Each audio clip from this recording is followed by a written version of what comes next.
like most gamers, I feel like I should be above the fripperies of what things look like, that I should be able to look beyond appearances to what the heart of a game is, and if it's a good game, enjoy it, whatever its surface. And then I played Builders of Blankenburg, and now I'm not so sure. This is Blankenburg, a 12th century German town that we are collectively building. We're competing to be the most prestigious architect, and prestige is measured on a scoring track along the top of the board.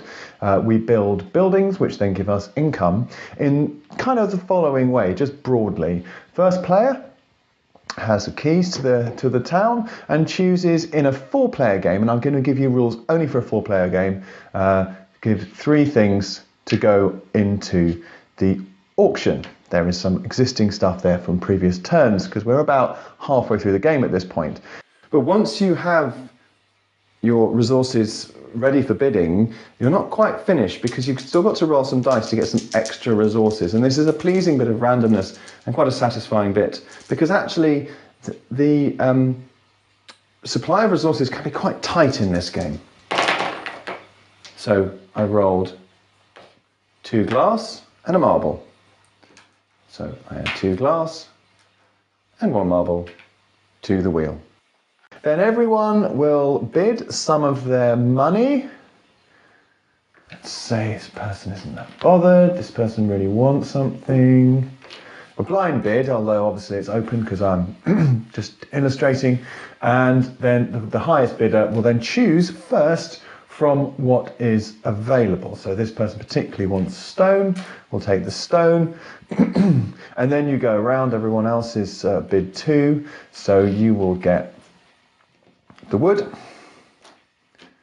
and you will get the glass. But if you win no coins, you get three silver instead of anything from the wheel. So that's the bidding side of things, and then once you go through that, you build. If you have something that's damaged, you can demolish it and get some wood back from it. But most of the game, we're just building things up here. So, for instance, if you say had the necessary and this, but he does, so he's just going to build a chapel. It's a blue card, which is a religious building, and he's going to pay his two stone on this card, which is the grey little icons, and 1 wood. Build that, and whoops, and place one of his crests on it. That means it's his building. And then there's the income phase, and this is really the interesting part of the game. You have an event. Each player must play 1 silver per residential structure owned. So the residential structures are the green ones. This player owns 2 of them, so unfortunately has to pay 2 silver. This player owns 1, so has to play 1 silver. You also get a visitor, which essentially goes onto this track and is a one-time only citizen. This is the citizen track. This is the exiled prince. He'd like to go to the estate and pays an additional 3 silver wherever he stays. So his first choice is the castle for where he stays. The second choice is the estate, which fortunately this person has built. And so you always get 4 coins, because on the estate card there's a 4 in the corner for somebody coming to your estate. But because it's the exiled prince and he's awfully wealthy, you get an extra 3. So that's 7 coins that this person has immediately earned just by this person arriving. So here are your citizens, and each of them has a preference for where they want to go. So this person would prefer to go to the manor, or the university, or the monastery. Unfortunately, we haven't built any of them, so he goes to an inn. And so you put a coin on the inn. The reason for this is the inn card, if I just bring it over here, has a charge of 1, and this was built by the person who plays over there, and so they eventually will now get a coin. The next person prefers the estate, but the estate is already occupied by the prince. He would also stay at the manor, but we haven't got one of those, and so he also goes to the inn. And so we go on. Each person has a series of different preferences, and but sometimes there are two options. So in this case, there's no town hall, there's no manor, but there is two Tudor buildings. It's the person whose they visit is the person who's closest to being first player. So actually the first player has a Tudor building, which is therefore chosen in preference to the one of the last player in player order. And at the end of this process, you end up with buildings which either haven't been visited, in which case they don't make you any money, or have been visited, and you then have a marketplace phase where people can both sell and buy resources from this marketplace in the centre that you can just see here.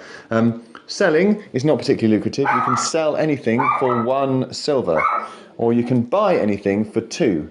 This person over here is going to sell because you can only have up to 3 marble at the end of the turn, and he's got 4, so he might as well sell his excess before he gets taken away anyway.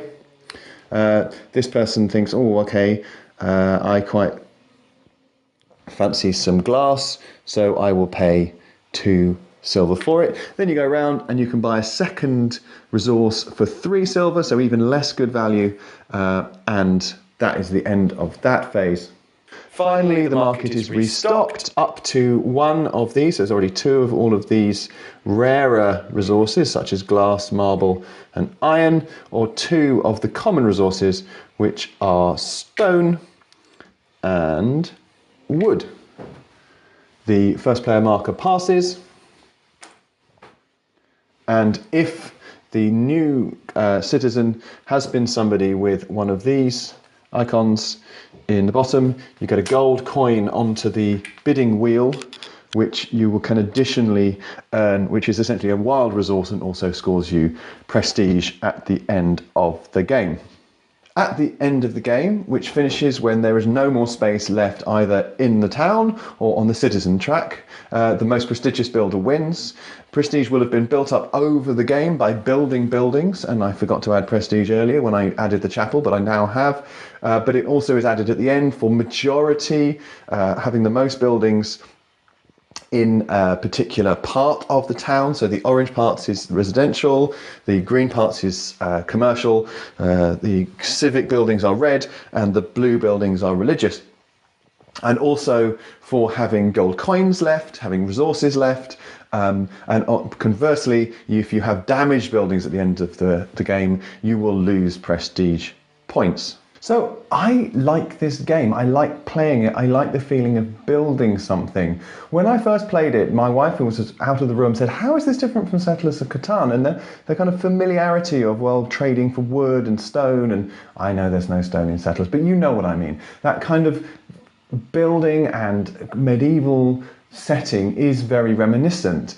But I prefer it to Catan because you can always get things going. There isn't any kind of turns when you're not making any progress at all. Even if you get something which wasn't quite what you wanted and you're kind of having to readjust your plans, that's fine. And I love this citizen track. It's essentially a kind of wish list that you go down and saying, oh, have we got this, have we got that, have we got this? And the clever thing is, if you put another citizen in or a visitor, you can completely change down the line who goes where, just by one change at the top. And that's exactly the kind of complexity from simplicity that games should provide, and which they're so good at. It's not perfect. I don't really like the event cards. I think there's an unnecessary additional bit of randomness in a game, which is always quite a lot of uncertainty anyway. It's not exactly a dry game. But actually, on the other hand, I really do like the visitors. I think they kind of give a little bit more flavour and a little bit more kind of risk to what you build and who goes where, which I think adds a lot of flavour. So anyway, mechanically, I think this is a real hit, and I would like to give it something like an 8. But there are 3 big problems I have with this game. The first is its setting. Now, I'm probably being unreasonably pedantic, but the first thing it says on the back of the box is the year is 1123. Now, I could spend quite some time pointing out all of the historical errors they have therefore made if they're trying to set this in Germany in 1123. Let me just point out one absolute clanger that has really, I can't get over. The fact that there are these buildings called Tudors. The Tudors were an English monarchy, dynastic monarchy, that came to power over 400 years after the year 1123. The word Tudor has never been used in Germany and certainly wasn't in use in the 12th century. The second problem is the rulebook. This is a very nicely produced thing with some nice drawings in it and has a kind of feel of somebody who's pouring out their soul in a way. It's really written as in, you really want to have fun. The problem is it's all paragraphs. You've got two options really.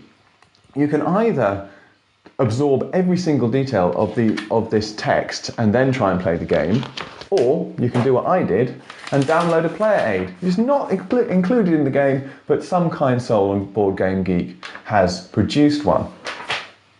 I don't think you should have to do that before playing a game which is fundamentally not very complicated and actually potentially could be a kind of Gateway Plus game after Catan. Where do you play next? Well, potentially this, except the rulebook is really impenetrable.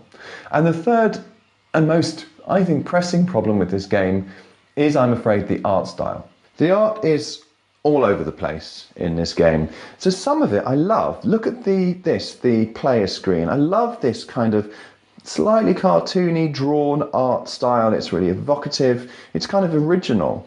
But the rest of the board has got this very generic, dull, flat art style, which is actually even different from the art style of the cards, which is equally generic and flat and actually looks oddly computer generated, which really doesn't work for a medieval game. So the part of the art I dislike most is those bits which is obviously just a photograph of somewhere which has had a filter placed upon it. That is shabby. The dice are very nice, and I really like the resource tokens. I like the fact that the wood ones are actually wood and the glass ones are actually glass. That's really evocative. But the card art really lets it down. So I'm afraid this art just doesn't pass muster. The other thing about it is that these little icons, which shows how you can build, are really unclear. I mean, is that colour on the right? Is that closest to wood? But the resource is lighter than that and actually closer in colour than that. But that's actually the colour of the stone. Oh no, it's so confusing. And then if you've got something that requires glass, it's not obviously clear, it's black with a white outline. But the iron is black without a white outline. I can't find it now. So how does that work? So overall, I do like this game, but I can't really recommend it for people to buy, partly because it's a few years old now and I'm not even sure it's in print. But I just think it's an interesting lesson for publishers. If you've got something which is good, package it right, get the setting right, get the rulebook right, and make it look nice. I will play this, but my non-gamer friends and the rest of my family look at it and go, it's a mess. And they're right. I'm sorry to say, I can only actually give it a 6 because there's an excellent game in here, but it's just not been presented. I'm Max Davie, and thank you very much for listening.